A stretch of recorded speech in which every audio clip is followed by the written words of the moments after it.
Je suis sculpteur professionnel depuis des lustres, quoi. Ma vocation a démarré, j'avais l'âge de 15 ans, mon grand-père était tailleur de pierre, donc il m'a mis par la force des choses dans le bain.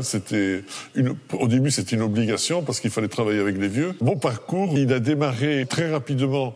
Je me suis retrouvé peintre. En 2005, j'ai rencontré des gens qui m'ont dit mais qu'est-ce que tu fais? J'étais sur le Maroc, je peignais sur le Maroc, et on me dit mais c'est pas ici que c'est pas ici que ça se passe.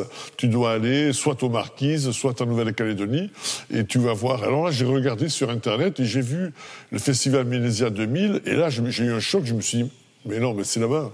Effectivement, c'est là-bas que ça se passe. Alors, je suis venu ici, et c'est là que j'ai commencé à travailler le bois, où pour moi, ça a été une révélation. J'ai une influence mélanésienne, mais cette influence de l'art brut, de l'art premier, je l'ai depuis pas mal de temps, depuis plus de 30 ans. Je travaille sur l'enfermement depuis toujours, et c'est cet enfermement m'a fait déborder sur la condition humaine, et c'est le témoignage de tout ce que je peux voir, tout ce que je peux ressentir, qu'on retrouve dans mes sculptures ou dans mes peintures. Les moments les plus forts, ça a été le projet Origine que j'ai monté avec les sculpteurs du Camp S, où je travaillais pendant 7 ans en centrale.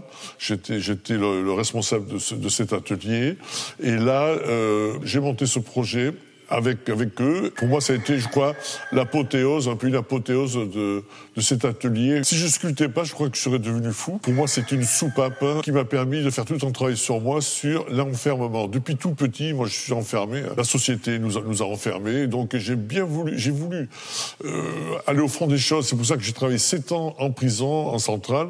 Et là, vraiment, je commence à comprendre un petit peu le pourquoi de la vie, le pourquoi existentiel. Je suis en train de démontrer que par rapport aux légendes mélanésiennes, qu'on va se réincarner. Donc on va se réincarner, et c'est le chemin de l'échelle de vie. Et quand on arrive devant un ventre qui va vous permettre de vous réincarner, vous allez vous réincarner soit dans le monde végétal, soit dans le monde minéral.